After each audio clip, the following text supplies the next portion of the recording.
नमस्कार मित्रों, आप सभी का स्वागत है आपके अपने रिजल्ट मित्रा प्लेटफॉर्म पर। आज हम लोग बात करने वाले हैं इंडियन सॉइल की, भारतीय क्रम की मृदा की हम लोग बात करेंगे यहाँ पर। लेकिन इससे पहले हम मृदा के डिस्क्रिप्शन को, मृदा के बारे में पहले पूरी तरह से समझेंगे, फिर समझने के बाद भारतीय क्रम की मृदा में आएंगे, क्योंकि जो बेसिक्स चीजें हैं वो आप लोगों को पहले जानना जरूरी होता है। जब वो जान लेंगे तो फिर उस क्रम में आगे बढ़ने में आसानी होगी आप लोगों को। ठीक, तो सबसे पहले अगर हम लोग यहीं पर देखें तो वो जब ये भारतीय क्रम की बात है, लेकिन उससे पहले अगर हम लोग बात करें तो यहाँ पर मृदा एक वर्ड यूज किया जा रहा है। आखिर मृदा की डिफिनीशन क्या होगी, परिभाषा क्या होगी, हमेशा आप लोगों के मन में प्रश्न बनेगा। सबसे पहले अगर कोई भी चीज आती है तो उसके बारे में हमें जानना चाहिए। तो जब हम लोग मृदा की बात करते हैं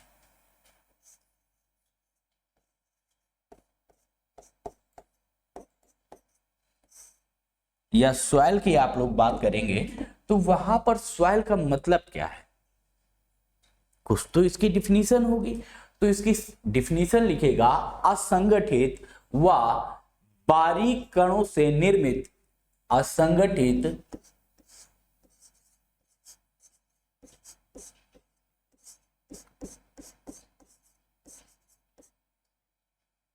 व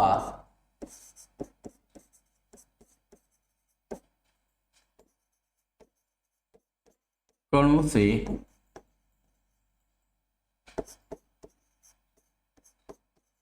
निर्मित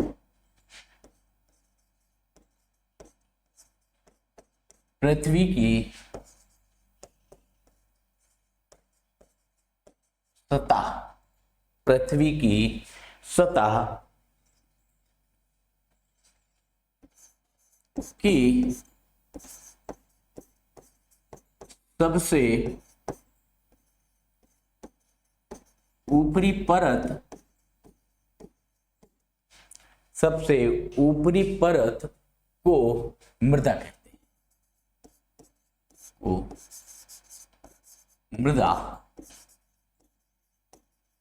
कहते हैं। अब जैसे मान ले कि ये होल पृथ्वी है, मान लेते हैं ये अपनी पृथ्वी है, और पृथ्वी की सबसे ऊपरी परत जो बनती है वो क्या होती है, वही मृदा होती है आपकी। अब एक वर्ड यहाँ पर यूज किया गया है, उस वर्ड को हम लोगों को समझना है। कह रहा असंगठित व बारीक कण। तो सबसे पहला तो संगठन की अगर हम लोग बात करेंगे कि संगठन मतलब प्रॉपर स्ट्रक्चर की बात कर रहे हैं, प्रॉपर सारी वस्तुओं की बात कर रहे हैं कि एक क्वांटिटी में होनी चाहिए, तो वो संगठित होता है। और जहां क्वांटिटी का निर्धारण नहीं होता है वो क्या होता है, असंगठित होता है ना। प्रॉपरली वे पे कि इसकी क्वांटिटी का कोई निर्धारण नहीं, इसमें कौन से पदार्थ की कितनी मात्रा पाई जाएगी उसमें कोई क्लियर नहीं होता, तो उसे असंगठित कहा जाता है। ठीक, तो एग्जाम्पल से बात करें, जैसे मृदा की जब हम लोग बात करते हैं तो मृदा में क्या पाया जाता है, जीवाश्म पाया जाता है बाबू, जीवाश्म। उसके बाद खनिज पदार्थ पाए जाएंगे, आपके पदार्थ पाए जाएंगे। उसके बाद ह्यूमस पाया जाएगा, ह्यूमस। उसके बाद अगर आप लोग बताएं तो जीवाश्म हो गया, खनिज पदार्थ हो गए, ह्यूमस हो गया। ठीक, नेक्स्ट पॉइंट पे बालू की मात्रा पाई जाती है जिसे हम लोग सिलिका कहते हैं, चट्टानों के टूट फूट से निर्मित होती है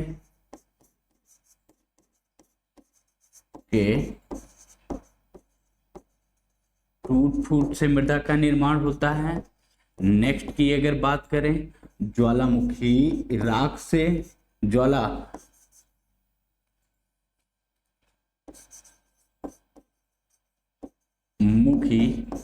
राख से निर्माण होता है। नेक्स्ट पॉइंट की अगर हम लोग बात करें तो यहाँ पर क्या पाई जाती हैं, गैसें भी पाई जाती हैं। नेक्स्ट पॉइंट की अगर हम लोग बात करें तो और क्या चीजें आप लोगों की पाई जा सकती हैं यहाँ पर। ठीक, खनिज पदार्थ हो गए सारी चीजें, और अन्य पदार्थ, अन्य पदार्थ, ठीक, इन सब से मिलकर क्या होता है, मृदा का निर्माण होता है, मृदा का निर्माण होता है। अब यहां पर आपके माइंड में एक क्वेश्चन आ सकता है कि क्या इनकी क्वांटिटी आप हर जगह एक समान देख सकते हैं? जैसे मैंने असंगठित वर्ड बोला, ठीक, तो असंगठित का मतलब अब आप लोगों को समझ में आया होगा कि इनकी क्वांटिटी एक जैसी सब जगह नहीं पाई जाएगी, इसलिए यहां पर असंगठित वर्ड यूज किया जाता है। हमेशा याद रखना कि कभी भी इन सब चीजों में। अब मृदा के गुणों की बात करें अगर हम लोग, मृदा के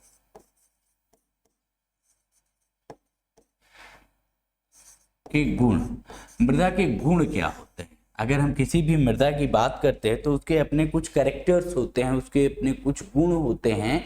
तो मृदा के गुणों में संगठन, संरचना, रंग, मृदा के गुणों में संगठन क्या आ जाएगा, उसका संगठन आएगा, संरचना आएगी,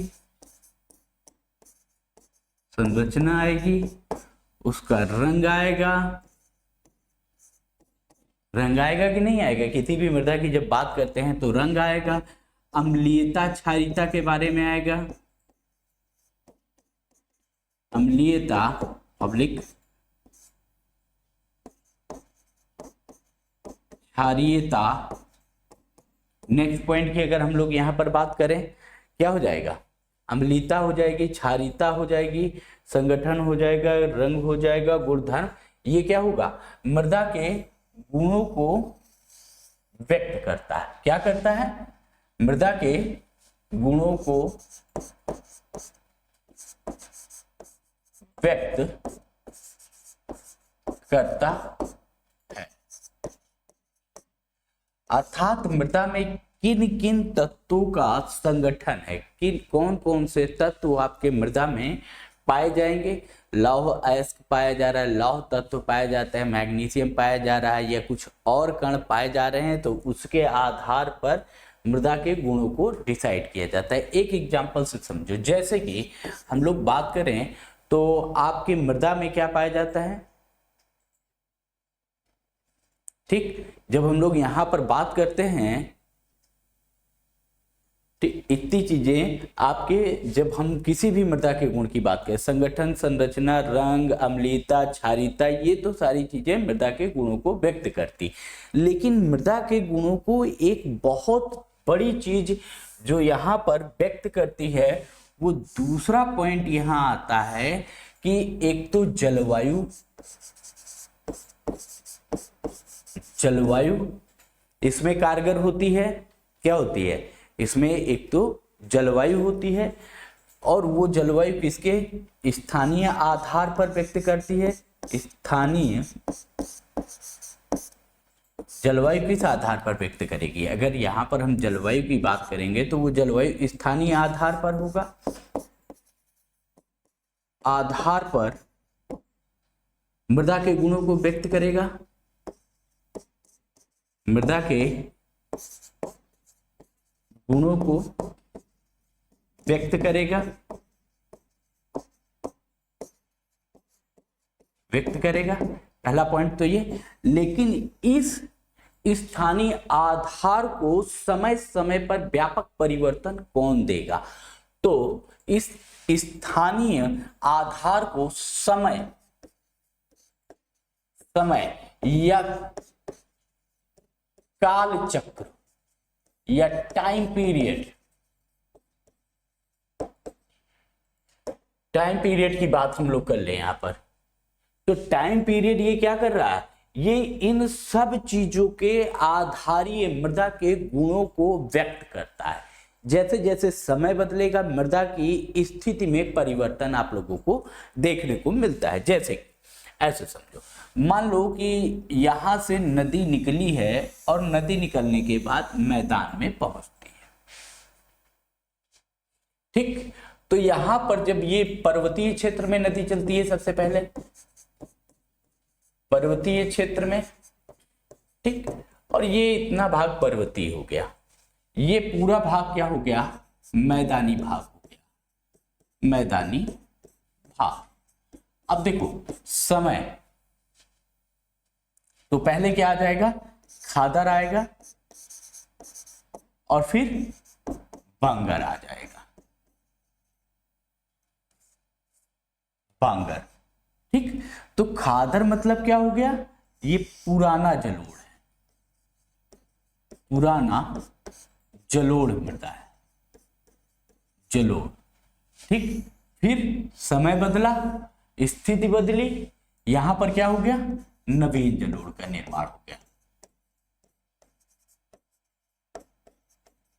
और यहां पर पुराना जलोढ़। अर्थात यहां पर अब नदियां निक्षेप नहीं कर रहे हैं, नवीनीकरण नहीं हो रहा है। क्या हो रहा है, नदियां यहां पर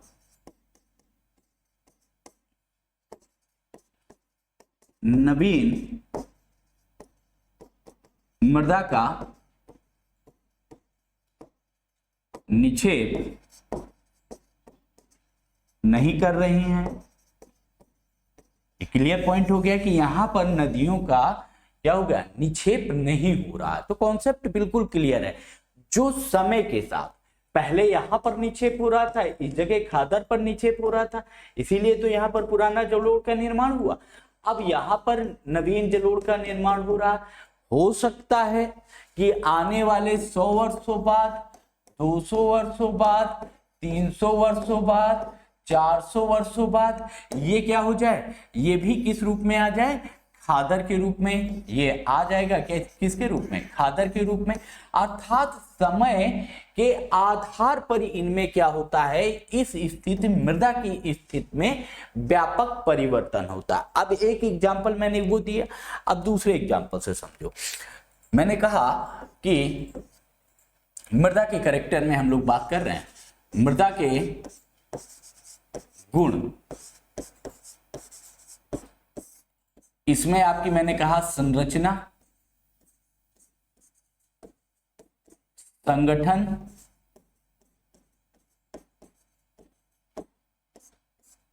ठीक,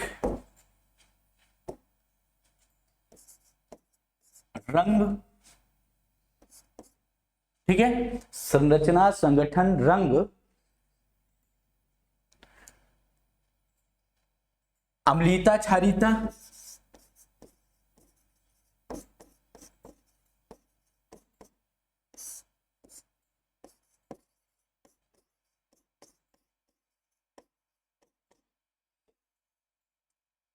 इन सभी में यदि हम परिवर्तन की बात करते हैं तो ये परिवर्तन या इनके आधार पर यदि मृदा के गुणों को, कैरेक्टर को हम लोग डिफाइन करें तो उसके लिए क्या होता है, स्थानीय आधार होता है। स्थानीय आधार पर समय के व्यापक परिवर्तन से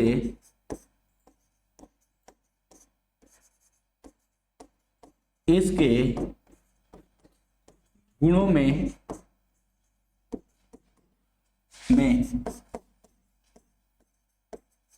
परिवर्तन होता है। अभी हमने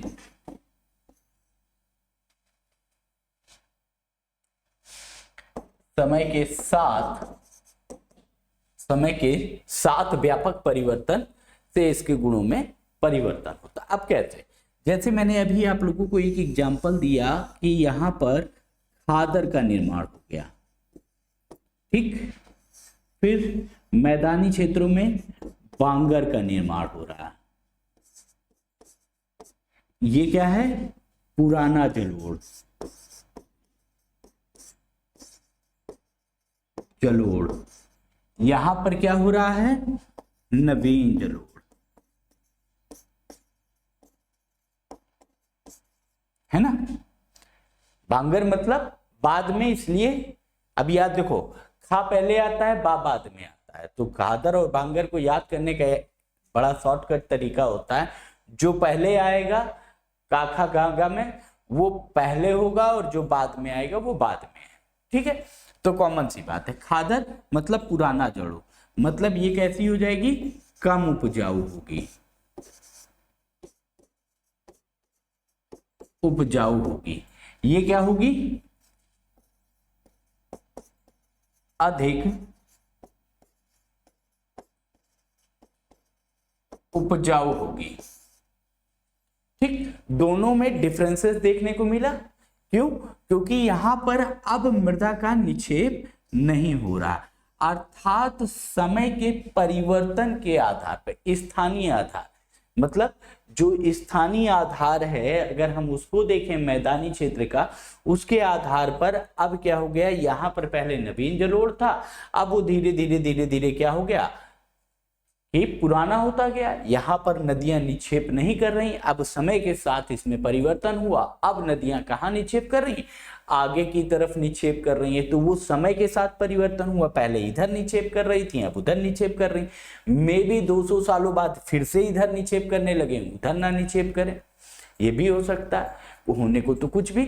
तो इसका मतलब क्या है कि मृदा के गुण जो कैरेक्टर्स हैं वो किस पर डिपेंड करेंगे, एक तो संरचना पे, वो किस किस चीजों से निर्मित है, फिर संगठन से निर्मित, किन किन संगठन वस्तुओं से निर्मित हो रहा है इनका।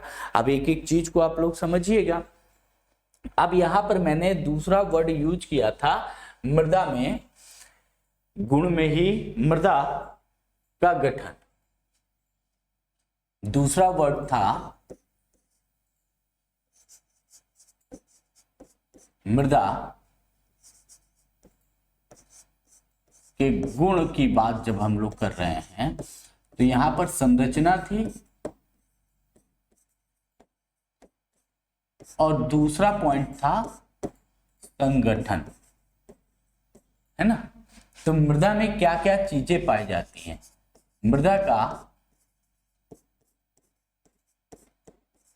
संगठन। अब मृदा की जब संगठन की बात की जाएगी तो नॉर्मल सा बात सोचो दिमाग में अपने, तो मृदा में क्या पाया जाएगा, कंकड़ पाया जाएगा, पत्थर पाई जाएगी, बालू पाई जाएगी, सिल्क पाई जाएगी और क्या पाई जाएगी, मिट्टी पाई जाएगी, मृत्तिका। ठीक, तो इसमें क्या पाया जा रहा है, कंकड़ होगा मिट्टी में, ठीक, बालू पाई जाती है, सिल्क पाया जाता है, ठीक, संगठन में खनिज पदार्थ पाए जाएंगे, खनिज पदार्थ यहां पर होंगे, और क्या होगा, मृत्तिका पाई जाती है, मृत्तिका इन द सेंस मिट्टी, आप लोग समझो इसे, मिट्टी पाई जाती है ना। तो ये किसी भी जब हम संगठन की बात करेंगे, मृदा के संगठन की, मृदा का निर्माण कैसे होगा, कंकड़ पत्थरों से ही होगा, फिर उसमें बालू की मात्रा भी पाई जाएगी कुछ ना कुछ, क्योंकि अब किस प्रकार की चट्टानों से मृदा का निर्माण हो रहा है, वहां पर स्थानीय चट्टानें कौन सी हैं, उसी के आधार पर मृदा का निर्माण होगा, कॉमन सी बात है।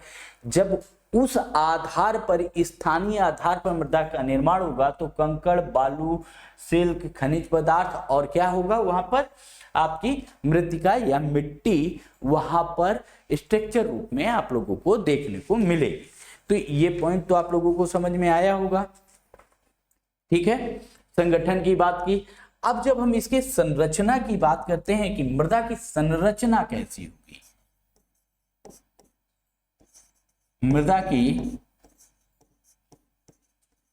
संरचना, अब मृदा की संरचना में क्या क्या चीजें आएंगी ये भी आप लोगों को जरूरी है। तो मृदा में उपस्थित सिल्क एवं मृदा में उपस्थित नोट डाउन कर लो इसे, सिल्क एवं मृत्तिका के कण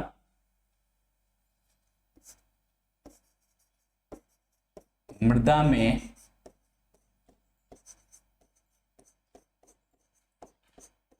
उपस्थित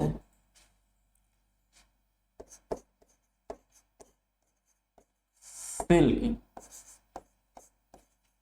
एवं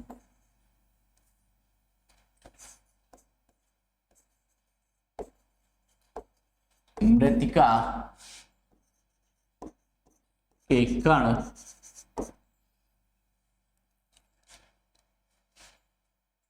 आपस में मिलकर एक नई रचना कैसे निर्मित करेंगे।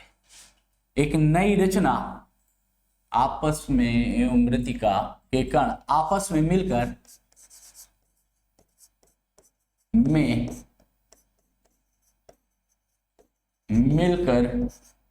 एक नई रचना का निर्माण करते हैं।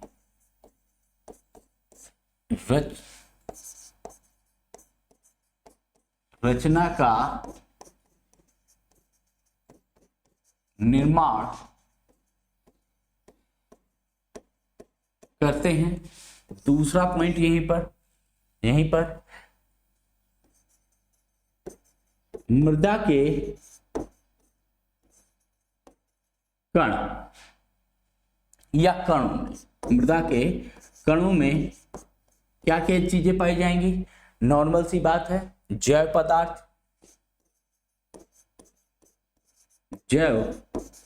पदार्थ की हम लोग बात कर लें। दूसरा आयरन ऑक्साइड की बात कर लें। Iron oxide. नेक्स्ट पॉइंट की बात कर लें, कार्बोनेट की बात करें। कार्बोनेट। नेक्स्ट पॉइंट की बात करें, क्या हो गया, कार्बोनेट हो गया। इसके बाद मिट्टी में क्या पाया जाएगा कार्बोनेट के बाद, तो मिट्टी में सिलिका तो रहती ही हमेशा, बालू, तो सिलिका हो जाएगी। तो मृदा के कणों में क्या है, जैव पदार्थ, आयरन ऑक्साइड, कार्बोनेट और सिलिका पाई जाती है। क्या होता है, सिलिका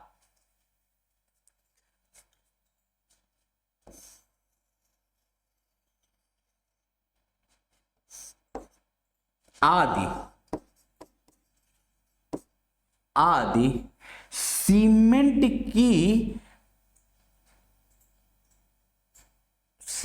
की तरह एक दूसरे से चिपके रहते हैं या सीमेंट की तरह कार्य करते हैं। आदि सीमेंट की तरह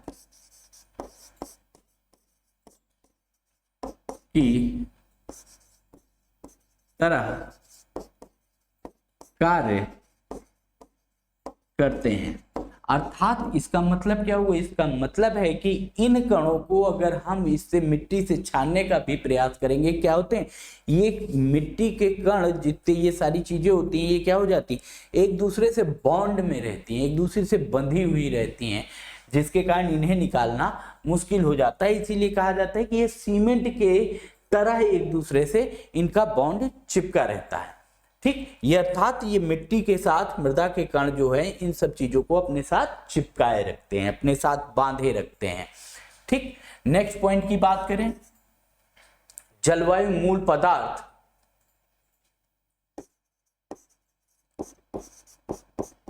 जलवायु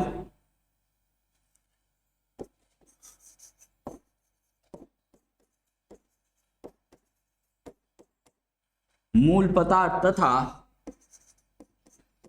कणों के आधार पर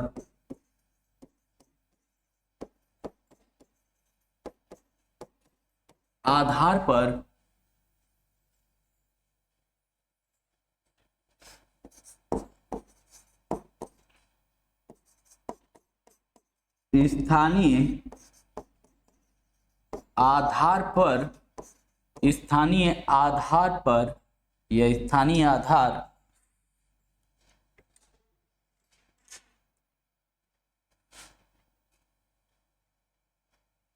आधार पर इनमें परिवर्तन पाया जाता है। संरचना की बात में है कि स्थानीय आधार पर भी इनमें परिवर्तन पाया जाता है। और जब हम मृदा की संरचना की बात करते हैं तो मृदा वायु के द्वारा मृदा में आर्द्रता के कारण क्या परिवर्तन आएगा, तापमान के कारण क्या परिवर्तन आएगा, ठीक। पारगम्यता, गम्यता, नेक्स्ट जल धारण करने की क्षमता,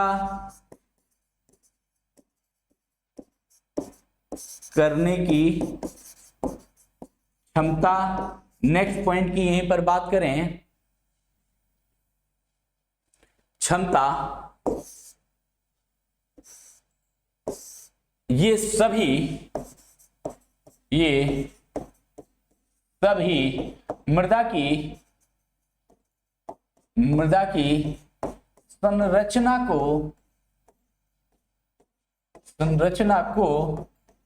व्यक्त करते हैं,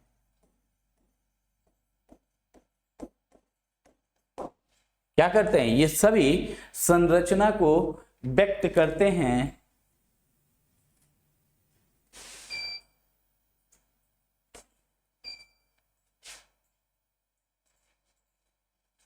ठीक है।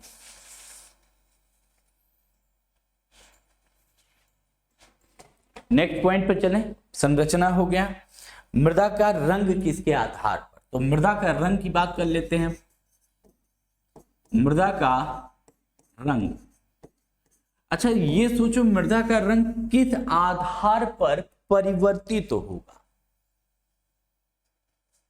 तो सबसे पहले मृदा किस रंग की पाई जाती है। मृदा के अगर रंग की बात करेंगे तो मृदा कैसी होगी, लाल होगी, पीली होगी, काली होगी, सफेद होगी, या फिर और क्या होगी, धूसर होगी, मतलब बलुई मिट्टी, ठीक। तो इस तरह से अगर हम बात करें मृदा के रंग की तो इतने प्रकार की आदि होती है, आदि होती है, ठीक है। तो मृदा का रंग लाल, पीला, काला, सफेद, धूसर, इतने प्रकार की मृदाएं यहां पर पाई जाती हैं। अब मृदा का रंग किन चीजों पर निर्भर करेगा कि भाई लाल मिट्टी कैसे हो गई, काली मिट्टी कैसे हो गई, पीली मिट्टी कैसे हो गई, सफेद मिट्टी कैसे हो गई, धूसर मिट्टी कैसे हो गई, इस मिट्टी का आधार क्या है। तो इन मृदा के रंग का मूल आधार इसकी रासायनिक एवं भौतिक क्या है, भौतिक रंग के सूचक है। ये रंग मृदा के रासायनिक और भौतिक रंग के सूचक होते हैं। अब जैसे जैसे आगे बढ़ेंगे तो आप लोगों को बड़ी नई नई चीजें आप लोगों को समझ में आएंगी, ठीक। तो ये लाल, पीली, काली, सफेद किससे होता है, एक तो इसका केमिकल होता है, दूसरा इसका फिजिकल, वहां की जगह के अकॉर्डिंग इनके रंग में स्थित दिखाई देती है। जगह इन द सेंस चट्टानों के आधार पर, किसके आधार पर, चट्टानों के आधार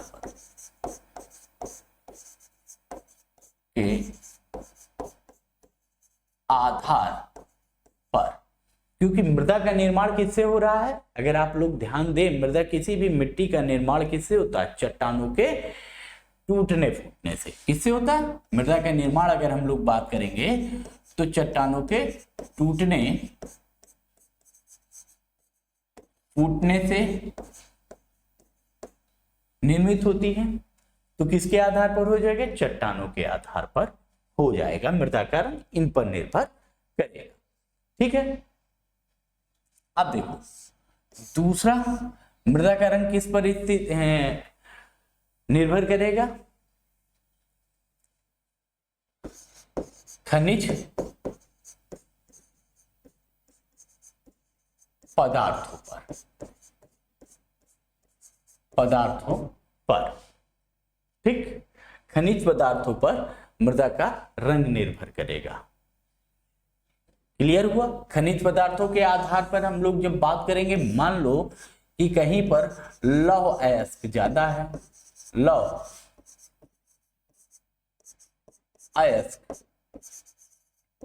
की मात्रा ज्यादा है, ठीक।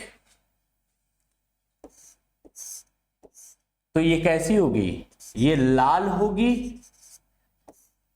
पीली होगी, या फिर काली मिट्टी पाई जाएगी यहां पर, काली मृदा। तो ये लौह अयस्क की उपस्थिति के आधार पर है। अब इस लौह अयस्क की स्थिति के साथ साथ एक चीज यहां पर जुड़ जाती है, जलवायु। जलवायु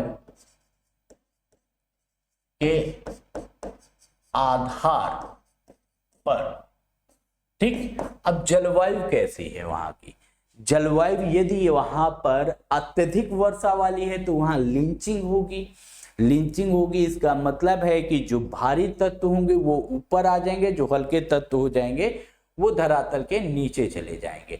इन द सेंस लौह अयस्क कहीं पर भी होगा तो वो ऊपर आ जाएगा, बाकी चीजें सब जितने भी मिनरल्स होंगे, जितने भी खनिज होंगे वो क्या हो जाएंगे, धरातल के नीचे चले जाएंगे। अब जब धरातल के नीचे चले गए, केवल लौह अयस्क है, तो जब वो ऑक्सीजन के संपर्क में लौह अयस्क आता है तो उसमें क्या हो जाता है, धीरे धीरे जंग लगना शुरू हो जाती है। तो जंग का मतलब क्या है, वहां की मिट्टी लाल दिखाई देगी, पीली दिखाई देगी, और जहां पर वर्षा की मात्रा नहीं है, अर्थात ज्वालामुखी की चट्टाने मतलब एग्नीशियस रॉक्स या आग्नेय चट्टानों से निर्मित होगी, उसमें भी लौह अयस्क ज्यादा पाया जाएगा। क्योंकि क्या है, सियाल सीमा निफे, जब आपके कोर से लावा निकलकर बाहर निकलता है तो उसमें निकिल और फेरस की मात्रा ज्यादा होती है, और फेरस क्या है, लौह अयस्क है। तो इसमें नॉर्मल सी बात है, जो भी इग्निशियस रॉक से सॉइल बनेगी, ये मिट्टी का निर्माण होगा, वो कैसी हो जाएगी, काली मिट्टी होगी, लेकिन उसमें भी लौह अयस्क की मात्रा ज्यादा पाई जाएगी। तो कॉमन सी बात है, ये किसके आधार पर भी हो जाएगा, एक आधार इसके मृदा के रंग का, एक दूसरा आधार क्या बन जाता है, आप लोगों की जलवायु के आधार पर। लेकिन ये बुक्स में आप लोगों को ना के बराबर मिलने की उम्मीद है कि ये मैटर आपको बुक्स में मिलेगा। क्यों, क्योंकि ये चीजें आज के परिवर्तित आधार के अकॉर्डिंग हम लोग बात कर रहे हैं, क्योंकि यूपीएससी का एग्जाम आप लोगों के पास है और वो इन्हीं छोटी छोटी चीजों को पॉइंट आउट करता है, एक पॉइंट पकड़ेगा उससे आपसे क्वेश्चन बना देगा। तो थोड़ा सा यहाँ पर ध्यान दीजिएगा, आपको अब आज से ये सारी चीजें मिलने लगेंगी। जैसे कि मैंने बताया था कि कल से आप लोगों की प्रीवियस ईयर की भी क्लासेस प्रारंभ हो जाएंगी, तो उन क्लासेस को हम लोग कंटिन्यू करेंगे। ठीक है, मृदा का रंग आ गया। अब मृदा निर्माण के कारक कौन कौन से होते हैं तो उसकी बात कर लेते हैं। नेक्स्ट पॉइंट, मृदा निर्माण के कारक, कौन कौन से कारक हैं जिससे मिट्टी का निर्माण होता है। तो पहले अगर सबसे पहली बात करें तो मूल रूप से चट्टानीय पदार्थों से, ठीक। अब चट्टानीय पदार्थों से तो मैंने लिख दिया, चट्टानीय पदार्थों से कैसे, चट्टानों में क्या होती है, चट्टानों में टूट फूट होती है,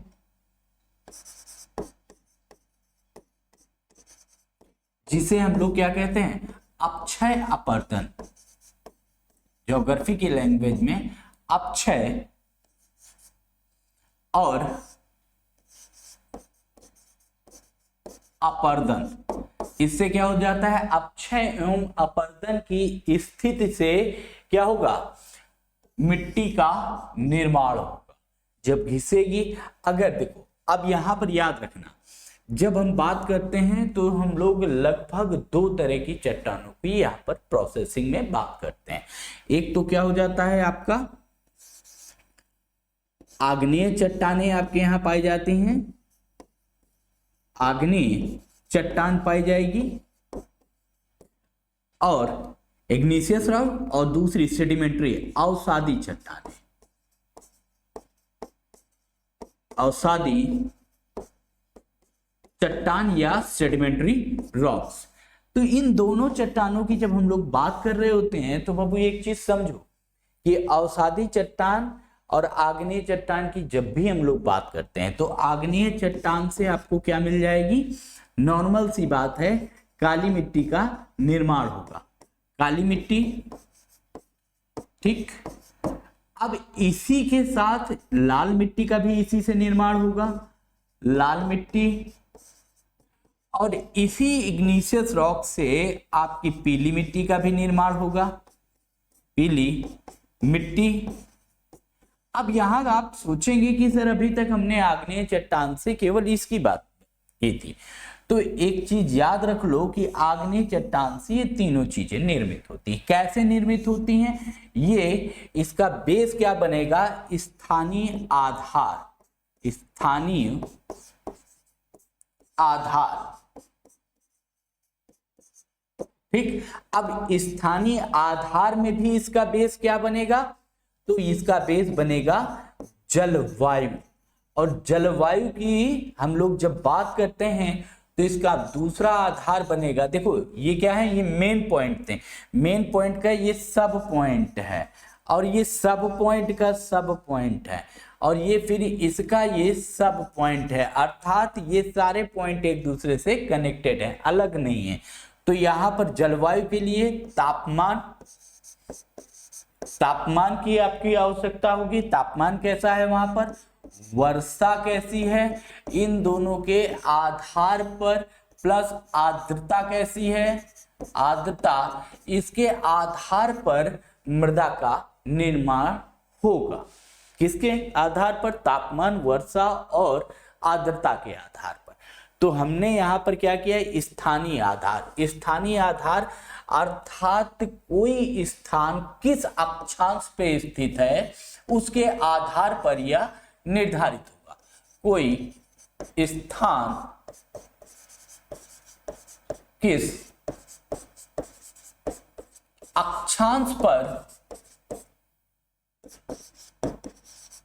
स्थित है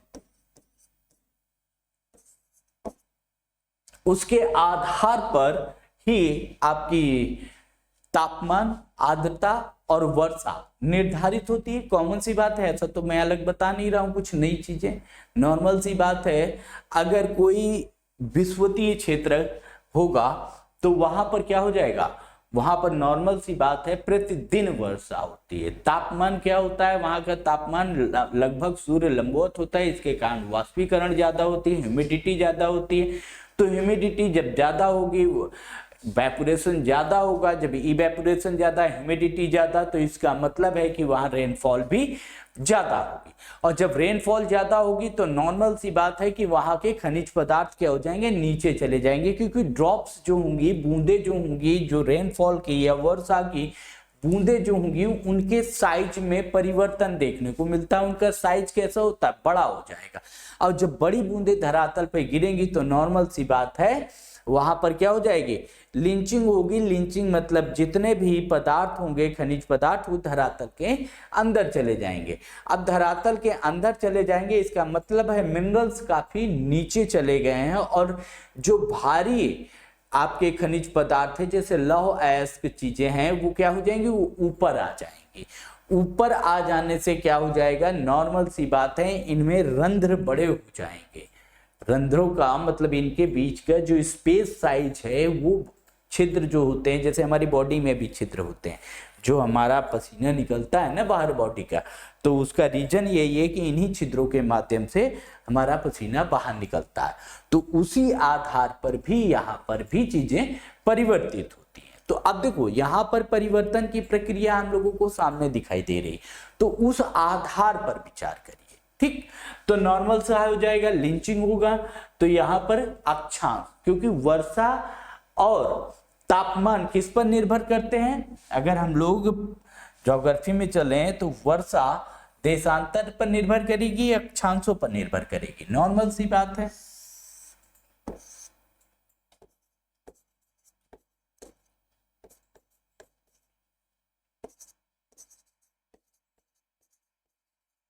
तो उसके लिए कौन जिम्मेदार होगा? अक्षांश जिम्मेदार होंगे ना। वर्षा के लिए और तापमान के लिए अगर हम लोग बात करें तो अक्षांश ही वर्षा एवं तापमान का निर्धारण करते हैं।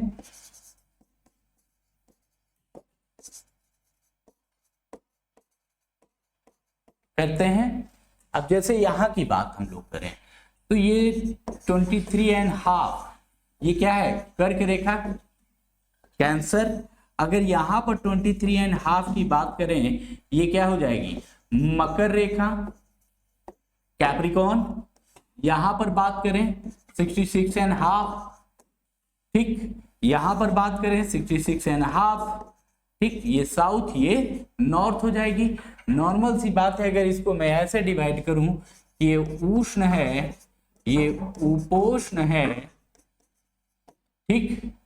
ये शीतोष्ण है और ये ध्रुवीय है। सेम चीज यहां पर भी आएगा। तो ये किसके आधार पर हम लोग निर्धारित कर रहे हैं? ये तापमान के आधार पर हम निर्धारित कर रहे हैं और किसके? अक्षांशों के आधार पर इसका निर्धारण किया जा रहा है।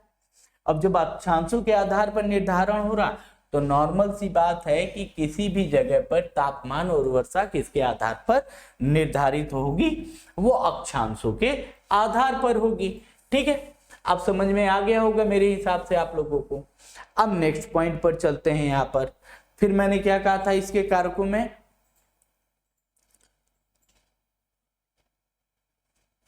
अवसादी। यहां पर आपकी क्या हो जाएगी? जलोढ़ मृदा। जलोढ़ मृदा जो आपकी सेडिमेंट्री रॉक से हैं, उनसे क्या मिलता है? एलुवियल सॉइल मिलता है, जलोढ़ मृदा प्राप्त होती है। तो कॉमन सी बात है, यहां पर दूसरा पॉइंट क्या आ जाएगा? उच्चावच मृदा का निर्माण। उच्चावच का मतलब क्या है? कि जहां पर ऊंचाई कम होगी मृदा का डिपोजिशन कम होगा, जहां पर धरातल नीचे ज्यादा होगा वहां पर डिपोजिशन ज्यादा होगा। कॉमन सी बात है, ऊंचाई वाले क्षेत्रों में मृदा का निर्माण कम होता है, ऊंचाई वाले क्षेत्रों में ऊंचाई एवं नीचे के क्षेत्र, ठीक। अब नीचे वाले में क्या होता है? मृदा की मोटी परत का निर्माण होता है,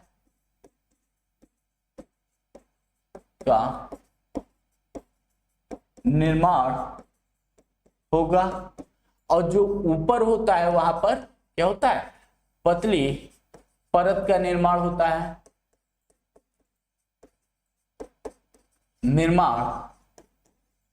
है, क्यों?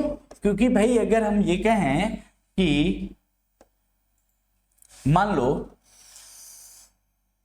ये क्षेत्र, अब यहां पर है, अगर वायु के द्वारा ये आएगी यहां पर मिट्टी, तो यहां पर सबसे पहले इस मिट्टी का जमाव होता जाएगा और कुछ मात्रा मिट्टी के ऊपर यहां पर जाएगी।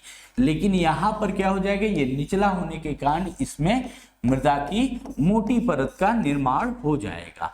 ए स्थान क्या है? निचला है, तो यहां पर निचला, और बी स्थान क्या है? ये स्थान ये क्या है? ऊपर की तरफ है। और ऊपर की तरफ होने से एक चीज आप लोगों को क्लियर हो जाएगा कि जो ऊंचाई पर होगा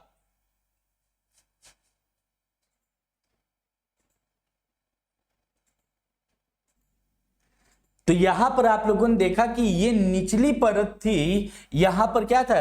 निचला एरिया था और ये ऊपर। तो यहां पर जो मृदा का जमाव हुआ ये कम होता है और निचले जगह पर मृदा का जमाव ज्यादा होता है।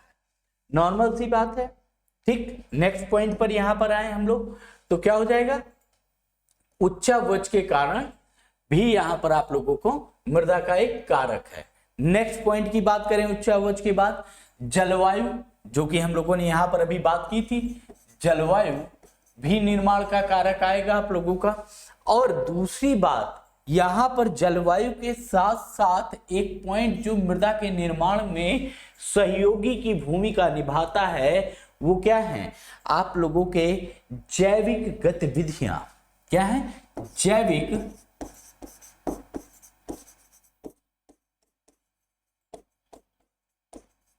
गतिविधियां। ये भी मृदा के निर्माण में एक कारक की भूमिका निभाती है।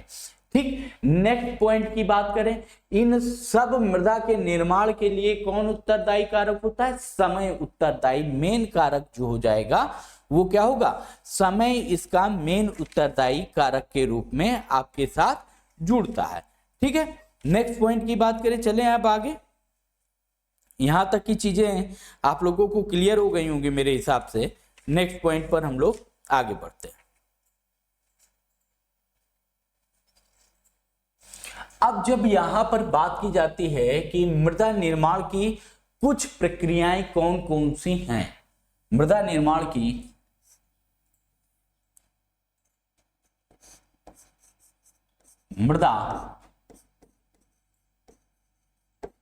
निर्माण की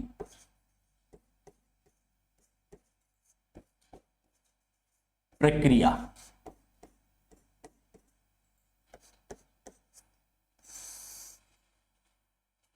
कौन कौन सी हैं? सबसे पहले तो ये जानना हम लोगों के लिए जरूरी है। तो सबसे पहले लेटराइजेशन,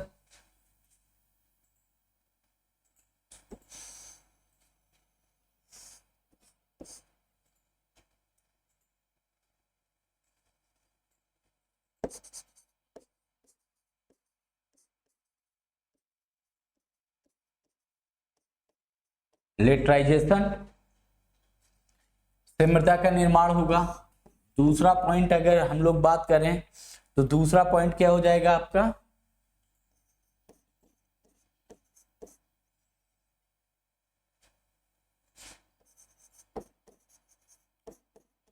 और जलीकरण। नेक्स्ट तीसरे पे बात करें जब हम लोग तो आ जाएगा आपका कैल्सीकरण।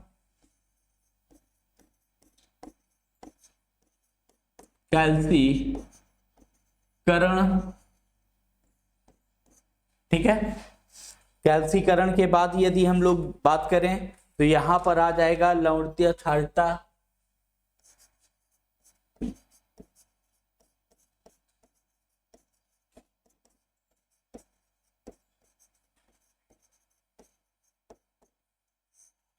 और लास्ट प्रोसेस पे आपका आ जाएगा ग्लेकरण,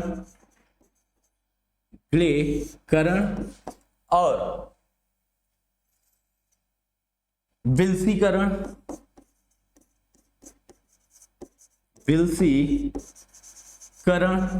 तो मृदा निर्माण का अगर आप लोग देखें तो कितने हो रहे हैं? 1 2 3 4 5 और 6 आधारों पर मृदा निर्माण की प्रक्रिया होती है। कितने? 6 पॉइंट ऑफ व्यू होता है यहाँ पर मृदा निर्माण की प्रक्रिया का। जब हम लोग मृदा निर्माण की प्रक्रिया की यहाँ पर बात करते हैं तो वो 6 आधारों पर हम लोग बात करते हैं। सबसे पहले जब हम लेटराइजेशन की बात कर रहे होते हैं तो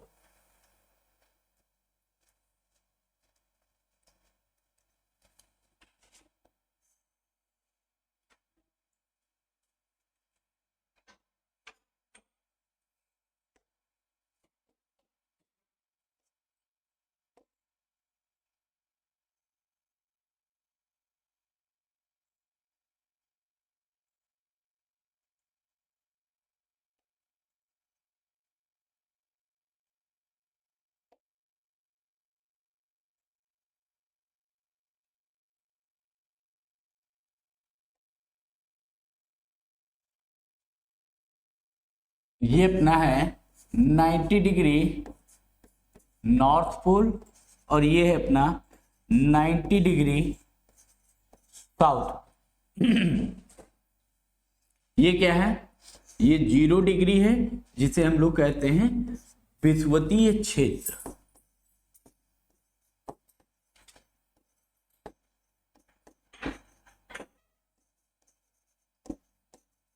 क्षेत्र। इसके ऊपर क्या हो जाएगा, उष्ण कटिबंधीय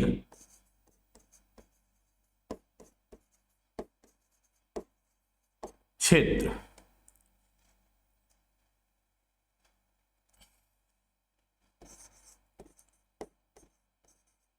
उपोष्ण कटिबंध, ठीक, उष्ण कटिबंध और उपोष्ण कटिबंध। अब देखते चलना, ठीक। और हम बात किसकी कर रहे थे यहां पर, लेटराइजेशन की।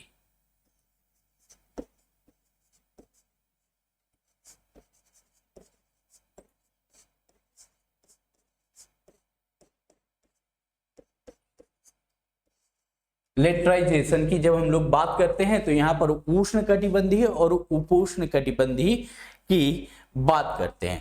तो सबसे पहला पॉइंट जो आप लोगों को यहां पर देखने को मिलेगा, उस चीज को समझने का प्रयास करें, ठीक है। अब देखो, लेटराइजेशन की प्रक्रिया सबसे ज्यादा कहां पर होती है, जहां पर उष्ण एवं उपोष्ण क्षेत्र होगा। कहां पर,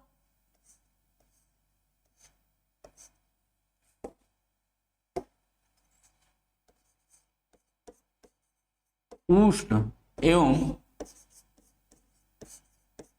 उपोष्ण क्षेत्रों के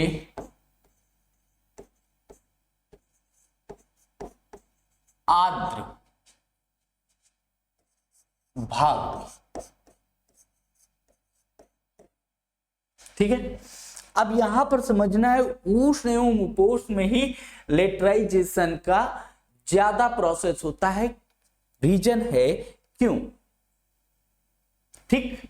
आर्द्र भागों में उत्तरदायी होता है, ये प्रमुख उत्तरदायी होता है, ये कारण बनता है, क्यों। अब यहां पर समझो, अब इसे हम लोग हटाते हैं। दोनों ही गोलार्ध में उष्ण एवं उपोष्ण है, ठीक। ये लगभग आपका 23.5 वाला भाग है और ये लगभग आपका 30 डिग्री वाला भाग है, ठीक है। तो यहां पर क्या रहेगा, आपका सूर्य सदैव आभासी रूप से लंबवत होता है। क्या होगा, सूर्य सदैव आभासी रूप से लंबवत होता है इक्वेटर पर। तो पहला तो पॉइंट ये आपका सन हो गया, इसको समझने की बात है। सूर्य सदैव आभासीय रूप से विषुवत रेखा पर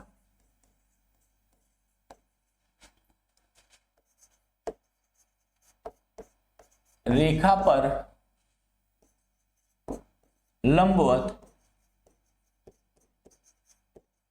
रहता है। पहला पॉइंट तो ये है, विषुवत रेखा पर आभासी रूप से लंबवत रहता है, पहला।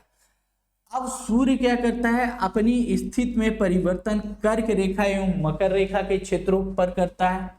तो दूसरा पॉइंट यहां पर समझो, सूर्य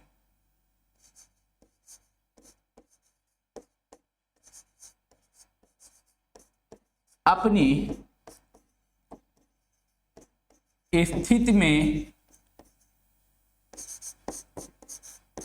परिवर्तन कर्क एवं मकर रेखा के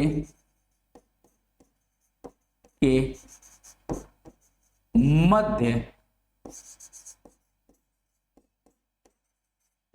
करता है। क्या है, सूर्य अपनी स्थिति में परिवर्तन कर्क एवं मकर रेखा के मध्य करता है। पॉइंट ये भी क्लियर है कि भाई यहां पर क्या है, सूर्य अपनी स्थिति में परिवर्तन करता है, ठीक है। तो जब सूर्य अपनी स्थिति में परिवर्तन करेगा तो इसका मतलब है कि यहां पर तापमान में भी परिवर्तन होगा। कर्क एवं मकर रेखा में जब स्थिति में परिवर्तन, तो तापमान में भी परिवर्तन होगा। क्या हो जाएगा, तापमान में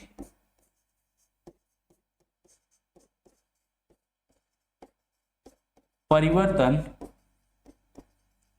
होगा। जहां पर सूर्य लंबवत होगा वहां पर तापमान क्या हो जाएगा, ज्यादा होगा। जहां पर सूर्य आभासीय लंबवत होगा, लंबवत होगा, वहां पर तापमान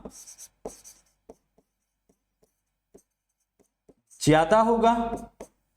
कॉमन सी बात है, जहां पर सूर्य आभासी लंबवत होगा वहां तापमान ज्यादा होगा, और जहां पर तापमान ज्यादा होगा वहां पर वाष्पीकरण भी ज्यादा होगा। वाष्पीकरण होगा इसका मतलब है वर्षा भी वहां पर क्या हो जाएगी, ज्यादा होगी। और जब वर्षा ज्यादा होगी तो वहां पर जो खनिज पदार्थ हैं वो क्या हो जाएंगे, खनिज पदार्थ जो हैं वो धरातल के अंदर चले जाएंगे। जो हल्के खनिज है वो धरातल के अंदर चले जाएंगे, जो भारी खनिज है वो धरातल के ऊपर आ जाएंगे। खनिज पदार्थ जो हल्के हैं वो धरातल के अंदर गहराई पर और जो भारी हैं वो कहां जाएंगे, वो धरातल के ऊपर आ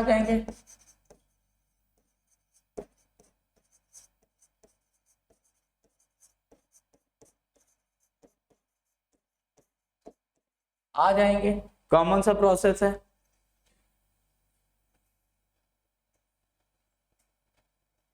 ठीक,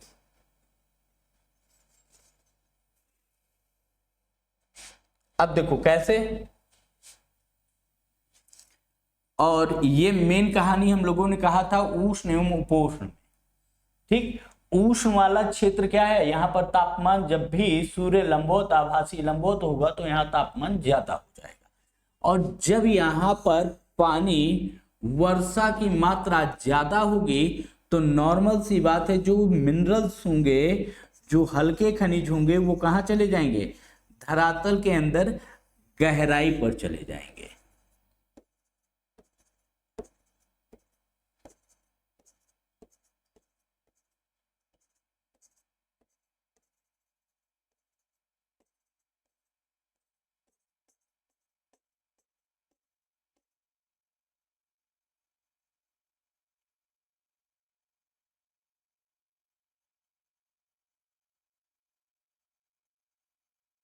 यहां पर क्या हो जाएंगे, हल्के खनिज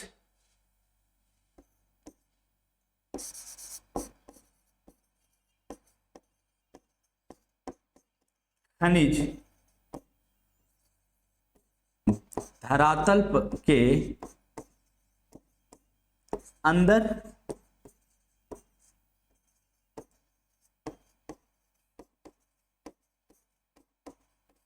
चले जाएंगे। कॉमन सी बात है।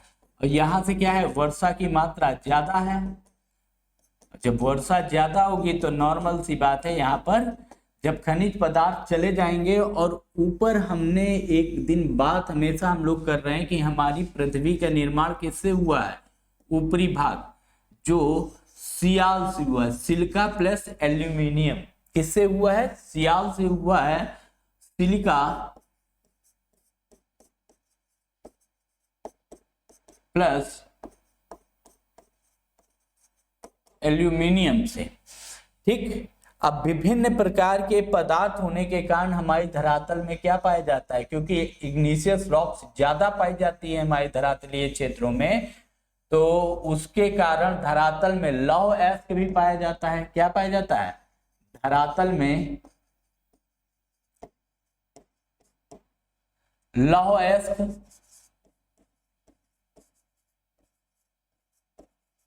अयस्क और एल्यूमिनियम की मात्रा क्या हो जाएगी, ऊपर हो जाएगी।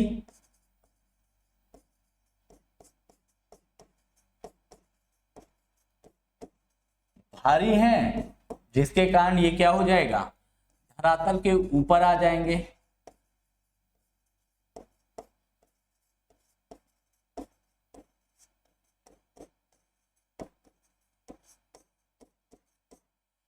धरातल के ऊपर आ जाएंगे। और जब इस तरह की सिचुएशन बनेगी तो एक चीज बताओ कि जो आपके फर्टिलाइजर मिनरल्स हैं वो क्या हो जाएंगे, वो सारे नीचे जा रहे हैं। ठीक, एल्युमिनियम ऑक्साइड, ठीक है, तो वो धरातल के नीचे जा रहे हैं और बाकी चीजें जो हल्की हैं वो ऊपर आ रही हैं। इसका मतलब है अगर लौह अयस्क आपके धरातल के ऊपरी क्षेत्र में आपको दिखाई देगा तो मृदा का रंग यहां पर क्या हो जाएगा, मृदा का रंग लाल हो जाता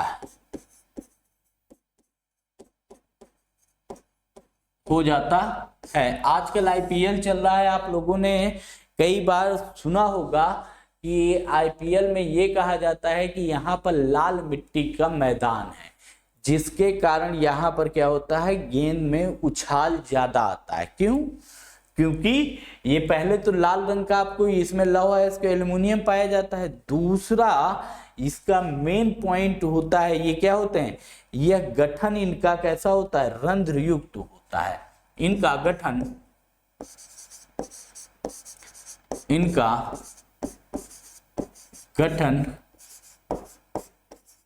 रंध्र युक्त होता है। क्या होता है, इनका गठन रंध्र युक्त होता है। अब ये दो पॉइंट तो आप लोगों को मेरे हिसाब से, रंध्र युक्त मतलब क्या होगा, जब बड़े बड़े कंकड़ ऊपर आ जाएंगे तो इनके बीच में गैप जो ज्यादा होगा तो ये क्या होता है, इनके बीच का जो संगठन होता है वो रंध्र युक्त होता है। ठीक, रंध्र इन द सेंस छिद्र, छोटे छोटे छिद्र। अब दूसरा एक चीज ये बताओ, क्या ये जमीन उपजाऊ होगी या अनुपजाऊ? कॉमन सी बात है, इसमें लौह अयस्क ऊपर आ गए हैं, सारे खनिज पदार्थ कहाँ चले गए, नीचे चले गए हैं, तो ये जमीन उपजाऊ नहीं होगी। क्या हो जाएगी, भूमि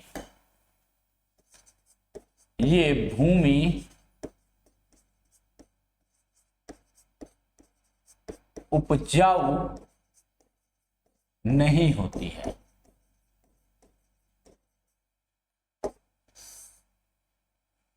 या कम उपजाऊ होती है।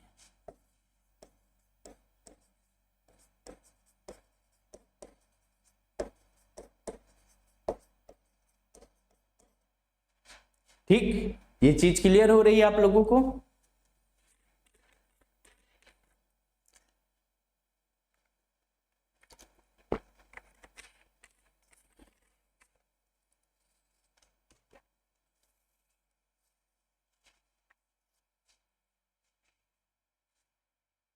एक पॉइंट क्लियर, दूसरे पॉइंट पे आए।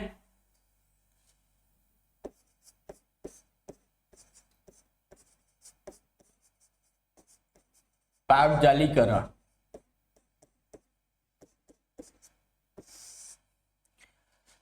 पाइप जालीकरण की बात करें, इस प्रक्रिया की क्रियाशीलता में, अब देखो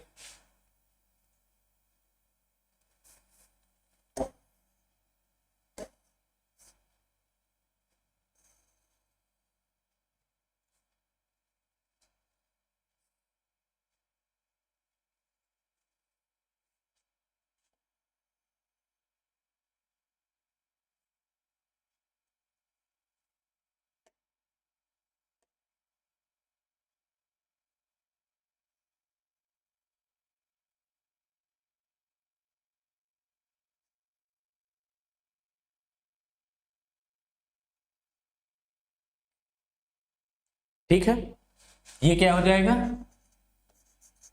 90 डिग्री नॉर्थ और ये 90 डिग्री साउथ। अब यहां पर बात जब हम लोग इसकी करते हैं तो ये शीतोष्ण कटिबंधीय आर्द्र भागों में ये पाई जाती है। कहां पर,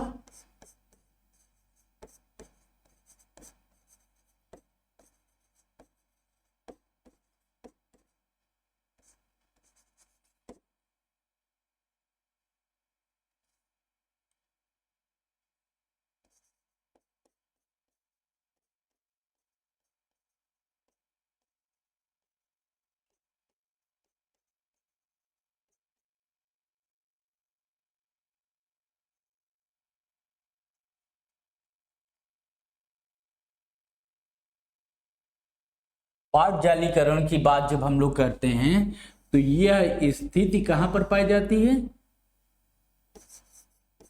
यह स्थिति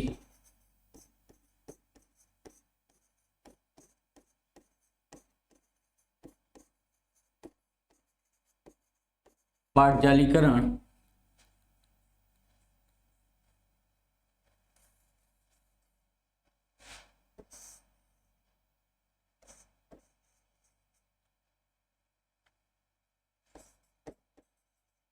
पाई जाती है। कहां पर? शीतोष्ण कटिबंधों में इस तरह की सिचुएशन आप लोगों को देखने को मिलती है। क्योंकि यहां पर क्या होगा, जब शीतोष्ण कटिबंध है तो एक पॉइंट समझने की बात करो कि जहां पर भी शीतोष्ण कटिबंध होगा बाबू, वहां पर क्या हो जाएगा, ग्रीष्म ऋतु छोटी होगी, ग्रीष्म ऋतु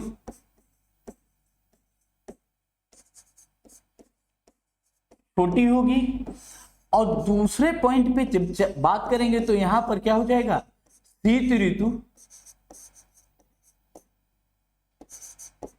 बड़ी होती है।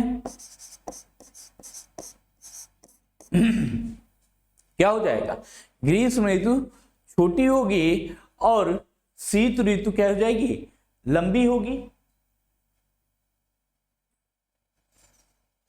और इस तरह की सिचुएशन बेसिकली हम लोग देखने को, जब शीतोष्ण कटिबंध की हम लोग बात कर रहे हैं, तो जब हम शीतोष्ण कटिबंध में जाएंगे तो यहां पर वनों की या वनस्पतियों की बात करें, यहां पर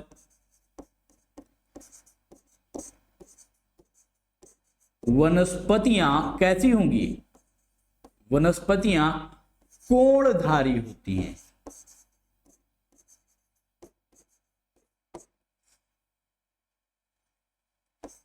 या शंकुआकार,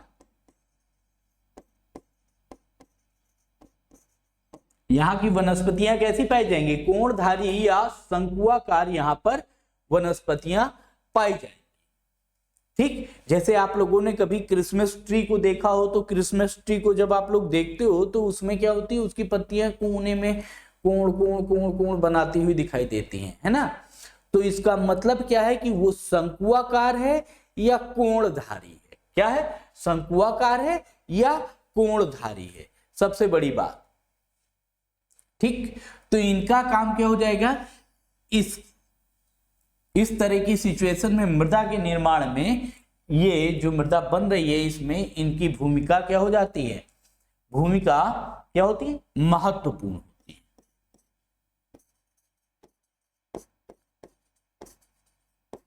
पूर्ण होती है। अब कैसे महत्वपूर्ण होगी, ये सबसे बड़ी बात।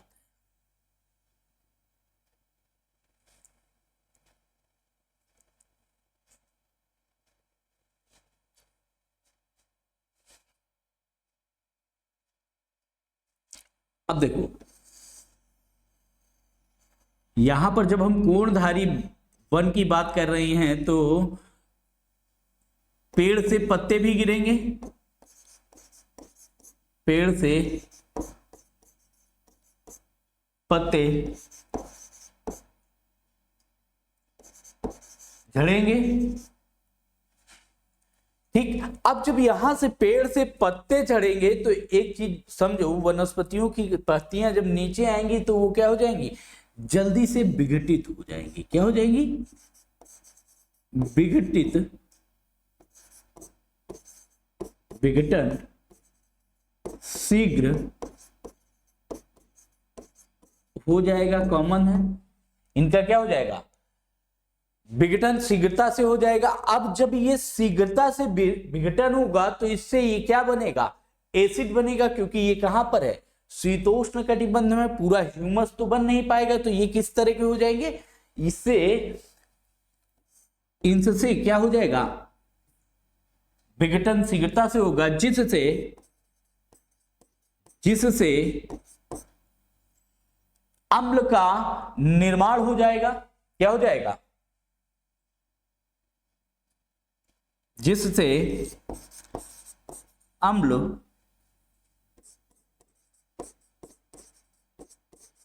निर्मित होगा। ठीक, अब अम्ल बना है और यदि यहां वर्षा होगा, वर्षा होगी तो नॉर्मल सी बात है, वर्षा के जल के साथ साथ ये क्या हो जाएंगे, साथ नीचे की सतहों में क्या हो जाते हैं, चले जाते हैं। ये एसिड जो होगा तो ये वर्षा के जल के साथ मिलेगा, जब वर्षा के जल के साथ मिलकर नीचे चला जाता है, चला जाता है। अब ये वर्षा के जल से मिलकर नीचे जब जाएगा तो कॉमन सी क्या स्थिति बना देगा,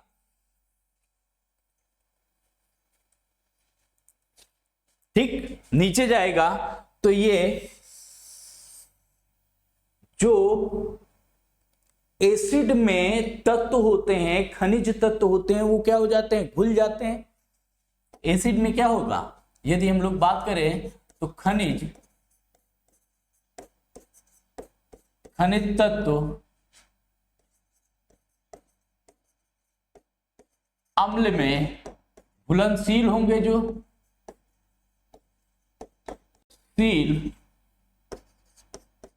होते हैं वो क्या हो जाएंगे, इसके साथ भी, इसके साथ जो घुलनशील होंगे वो सारे खनिज क्या हो जाएंगे नीचे, और ऊपरी मृदा में क्या पहुंच जाएगा, लौह अयस्क और एल्युमिनियम के यौगिक ऊपरी सतह पर आ जाएंगे।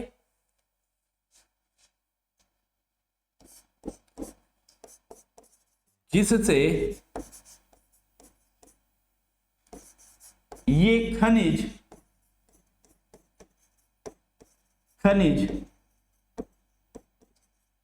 धरातल में नीचे की तरफ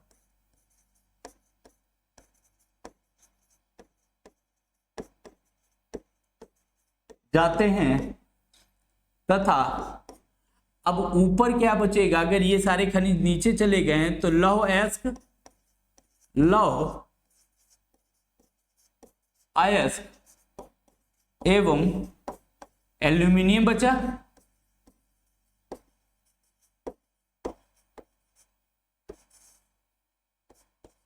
एल्यूमिनियम ये क्या आ जाएंगे, ऊपर आ जाएंगे।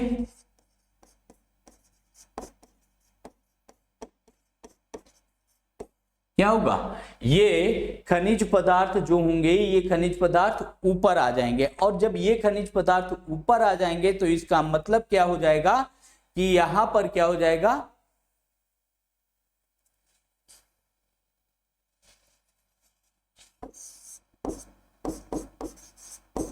लिंचिंग की स्थिति निर्मित होगी।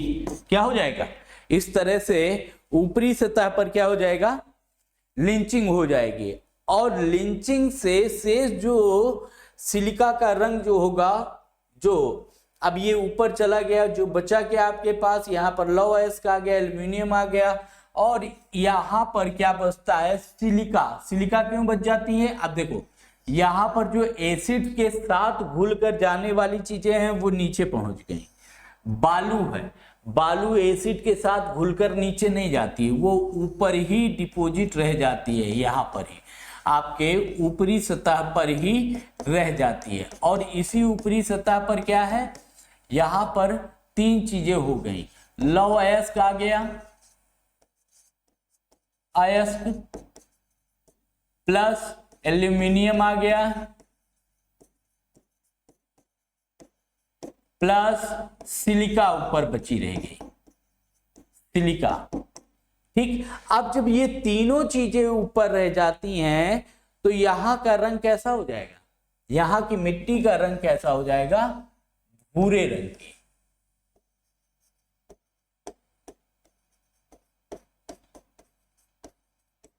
मिट्टी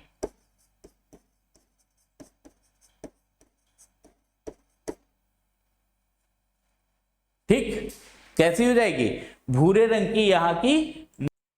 अब भूरे रंग की यहाँ की मृदा हो गई, ये सारी चीजें तो क्लियर हो गई। लेकिन मैंने कहा था कि ये घुलनशील हो जाएगा और ये नीचे चली जाएगी, तो इसका मतलब है कि यहां पर पाठजालिनीकरण होगा, वहां पर मृदा कैसी हो जाएगी, मृदा मृदा अम्लीय होती है। यहां की मृदा कैसी हो जाएगी, यहां की मृदा जो होगी वो अम्लीय मृदा हो जाएगी। ठीक है, इतना पॉइंट क्लियर है। नेक्स्ट पॉइंट,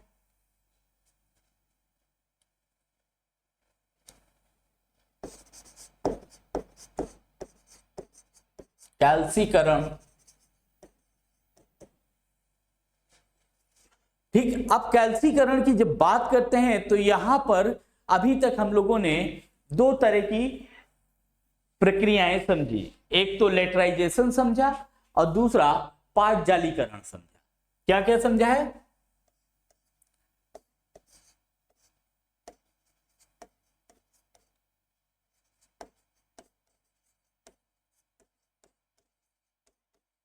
और दूसरा पाठजालीकरण। ठीक, दो चीजें हम लोगों ने यहां पर पढ़ी। अब यहां पर क्या हो जाएगा, इस प्रक्रिया में क्या हो जाएगा, यह प्रक्रिया उन क्षेत्रों में होती है जहां पर वाष्पोत्सर्जन की मात्रा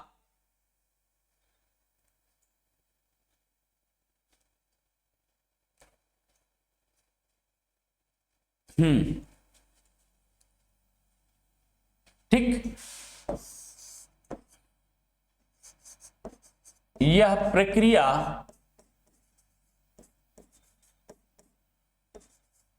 उन स्थानों में होती है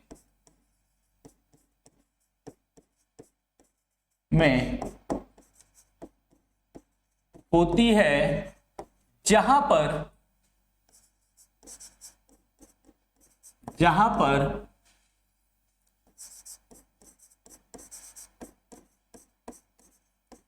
वाष्पोत्सर्जन इवेपोरेशन की क्रिया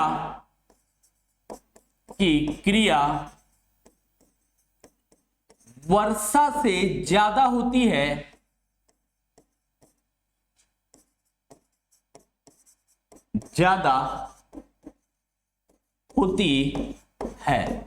अब समझने वाली बात है कि ये इस तरह की सिचुएशन कहां पर मिलेगी।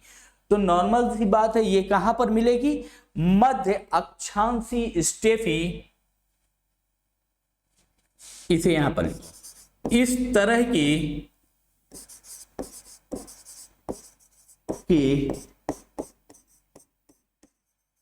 स्थिति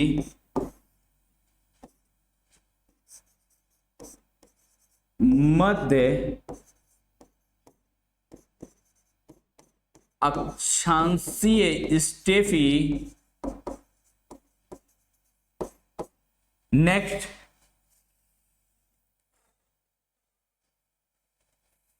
उष्णकटिबंध,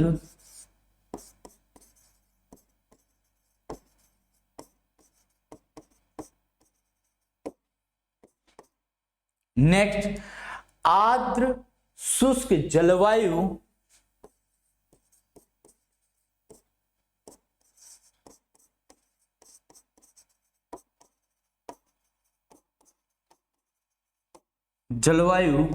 नेक्स्ट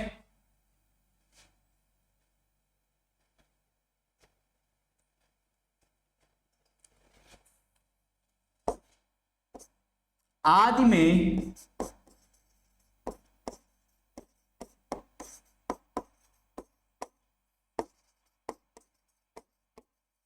में पाई जाती है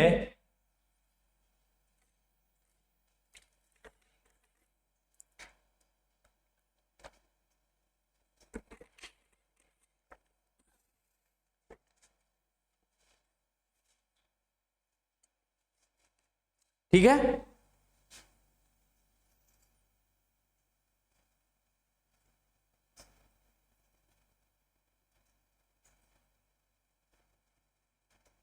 अब देखो, यहां पर हम लोगों ने एक पॉइंट नोट मारा था, वर्षा से ज्यादा वाष्पोत्सर्जन होता है, ठीक, वाष्पीकरण होता है।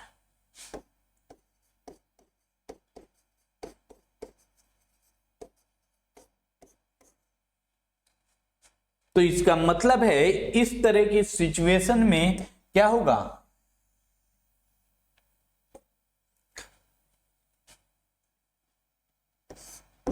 इस स्थिति में वर्षा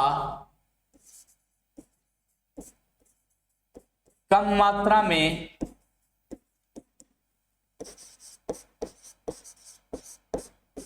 होती है। पहला पॉइंट तो ये है, इस स्थिति में वर्षा क्या हो जाती है, कम मात्रा में होगी। अब जब वर्षा कम मात्रा में होगी तो यहां पर लिंचिंग की घटना नहीं होगी। यहां पर क्या हो जाएगा, लिंचिंग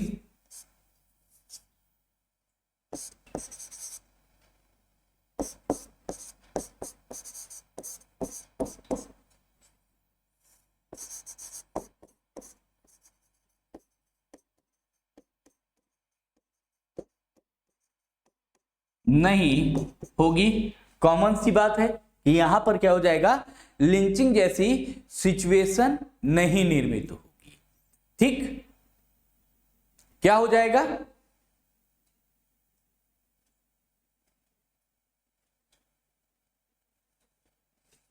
अब जब लिंचिंग नहीं होगी तो एक चीज यहां पर मुझे सोच के बताओ कि लिंचिंग की घटना में क्या हो रहा था। जब लिंचिंग की हम लोग बात कर रहे थे तो सारे मिनरल्स क्या हो रहे थे कि सतह से नीचे आ रहे थे। क्या हो जा रहा था, सतह से नीचे आ रहे हैं, और यहां पर लिंचिंग की घटना नहीं। इसका मतलब है कि सारे खनिज पदार्थ कहां पर होंगे, जब लिंचिंग नहीं तो सारे खनिज पदार्थ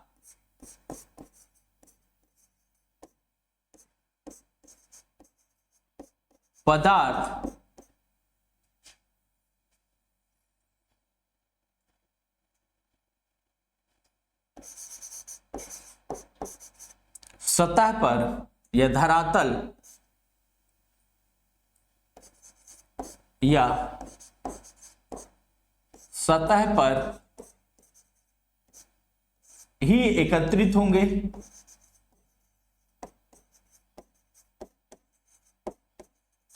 है ना, क्या हो जाएंगे, सारे खनिज पदार्थ यहीं पर एकत्रित होंगे।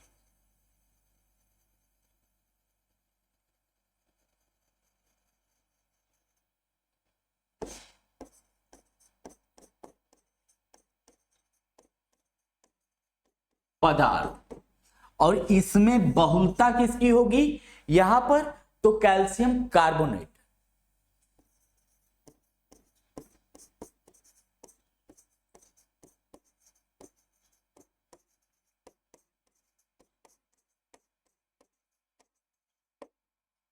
क्या होगा, यहां पर कैल्शियम कार्बोनेट की बहुलता होगी।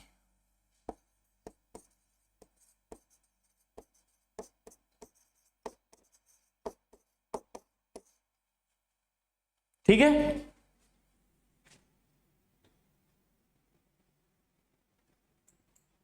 अब देखो यहां पर क्या हुआ कि कैल्शियम कार्बोनेट की बहुलता हो गई। अब दूसरा पॉइंट, जब यहां पर कैल्शियम कार्बोनेट की बहुलता के साथ साथ इस क्षेत्र में कुछ चीजें और होती हैं, क्योंकि इसके साथ क्या हो जाता है कि इस पूरे शुष्क आर्द्र शुष्क जो क्षेत्र निर्मित होता है यहां पर, क्योंकि वर्षा आर्द्र शुष्क क्षेत्र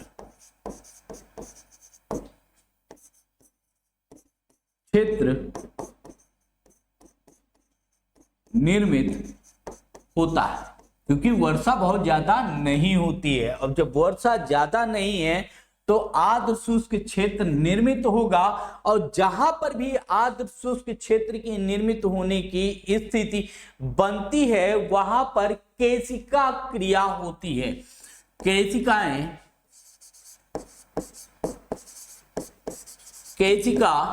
क्रिया तीव्र होती है। अब जब केशिका क्रिया तीव्र होगी तो नॉर्मल सी बात क्या हो जाएगा, वाष्पोत्सर्जन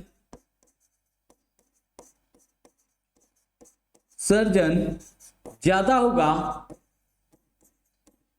ज्यादा, और भूमि कैसी हो जाएगी, भूमि सूख जाएगी, शुष्क हो जाएगी।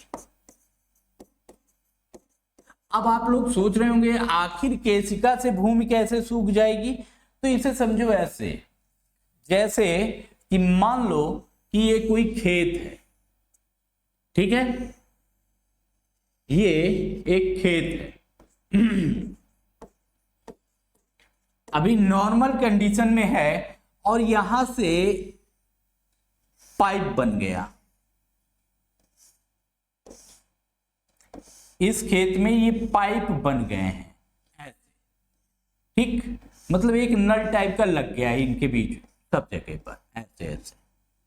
अब नल का मतलब है कि जो यहां पर पानी संचित होगा, या इस क्षेत्र पे पानी बचा होगा, इस क्षेत्र पे पानी होगा, इस क्षेत्र पे पानी होगा, इस क्षेत्र में पानी होगा, तो इस पाइप के माध्यम से पानी क्या हो जाता है, ऊपर चला जाएगा, ये क्या हो जाएंगे, पाइप के माध्यम से ऊपर चला जाएगा। इन पाइप को ही हम कहते हैं केशिका,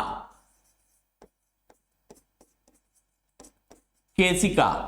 और ये क्या करती हैं कि जो जमीन में जल होता है उसको ऊपर लेके चली जाती हैं, और ऊपर जाएगा तो ये क्या हो जाएगा, वाष्पीकृत हो जाता है, वाष्पीकृत हो जाएगा। और जब वाष्पीकृत हो जाएगा तो ये पूरी भूमि कैसी हो जाएगी, शुष्क हो जाएगी, कैसी हो जाएगी, शुष्क हो जाएगी। इसीलिए आप लोग देखते होंगे कि किसान जब फसल की कटाई कर लेता है तो कुछ ही समय में खेतों की जुताई कर देता है।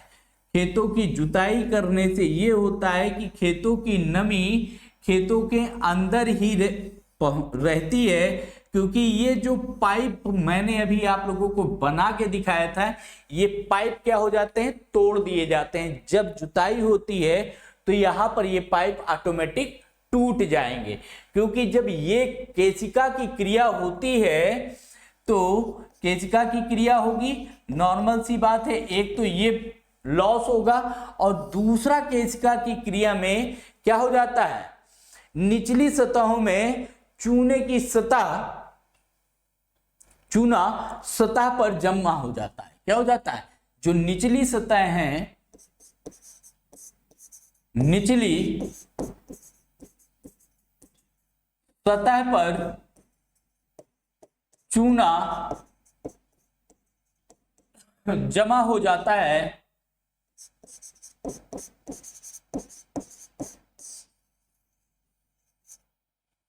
निचली सतहों पे चूना क्या हो जाता है, जमा हो जाता है।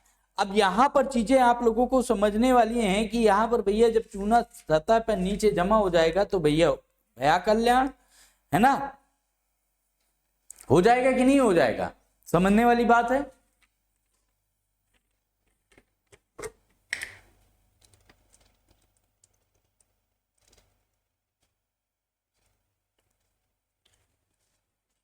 अब चीजों को आगे समझो।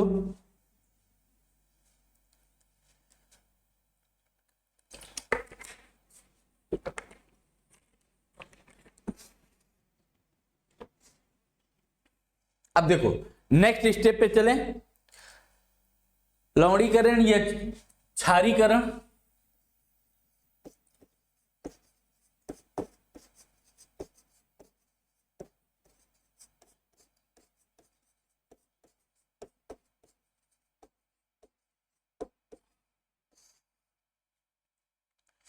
ठीक, वाष्पीकरण से भूमि कैसी हो जाती है, अगर हम मान लें, अब इसे समझो, ये कोई भूमि है और यहां पर क्या है, इस जमीन पर जल भरा हुआ है,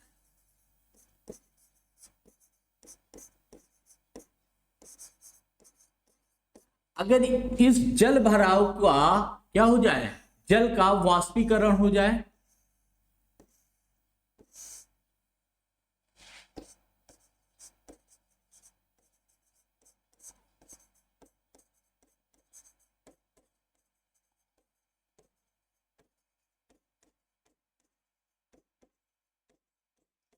है ना। अब समझो यहां पर क्या हो जाए, जल का वाष्पीकरण हो जाए, और जब जल का वाष्पीकरण हो जाएगा तो एक चीज सोचो कि इसकी सतह पर क्या कैसा दिखाई देगा। अगर हम इसकी सतह की बात करें तो सतह कैसी हो जाएगी,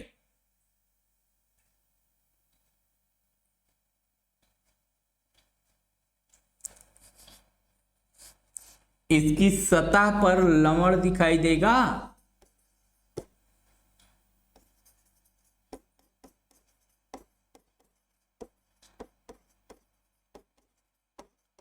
क्या हो जाएगा, लवण जो हो जाएगा वो कैसा हो जाएगा, भूमिगत हो जाएगा।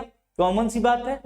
अब जैसे नहरों की सिंचाई सुविधा वाले क्षेत्रों में लवणीयता की प्रक्रिया में वृद्धि होती है।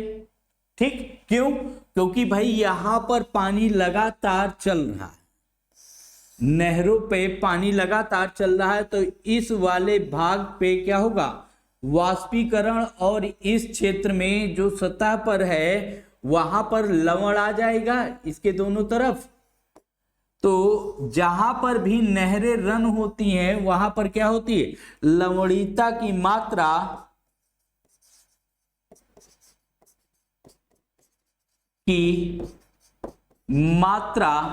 बढ़ जाती है।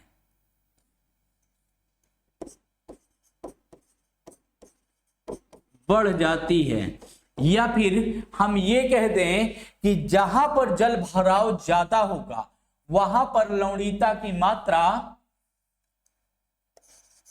जल भराव होगा वहां की भूमि कैसी हो जाएगी, लवणीय हो जाएगी, साल्टी हो जाएगी।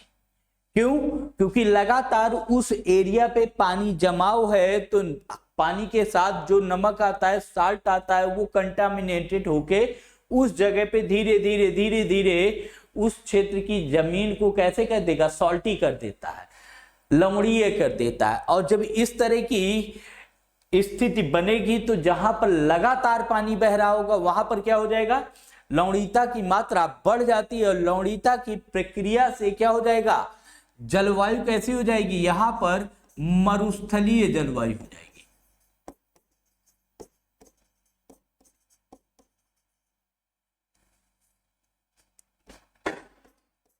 लिए जलवायु क्या हो जाएगा, मरुस्थलीय जलवायु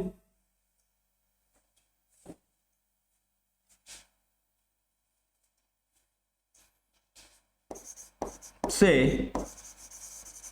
जुड़ा हुआ है। ठीक है, इतनी चीजें। और यहां पर क्या हो जाएगा, यहां पर अगर हम लोग बात करेंगे, जब लवणीय की बात कर रहे हैं, यहां मरुस्थलीय जलवायु की बात कर रहे हैं, तो मरुस्थल में एक चीज बताओ, यहां पर वर्षा का क्या हो जाएगा, वर्षा अत्यधिक होगी या वर्षा का अभाव, यहां पर क्या हो जाएगा, यहां पर वर्षा का अभाव होता है। कॉमन पॉइंट है, यहां पर वर्षा का अभाव होगा कि नहीं होगा, और अभाव के कारण यहां पर क्या हो जाएगा, सतह पर अत्यधिक घुलनशील नमक क्या हो जाएगा, एकत्रित हो जाएगा। क्या हो जाएगा, सतह पर अत्यधिक घुलनशील नमक एकत्रित हो जाएगा।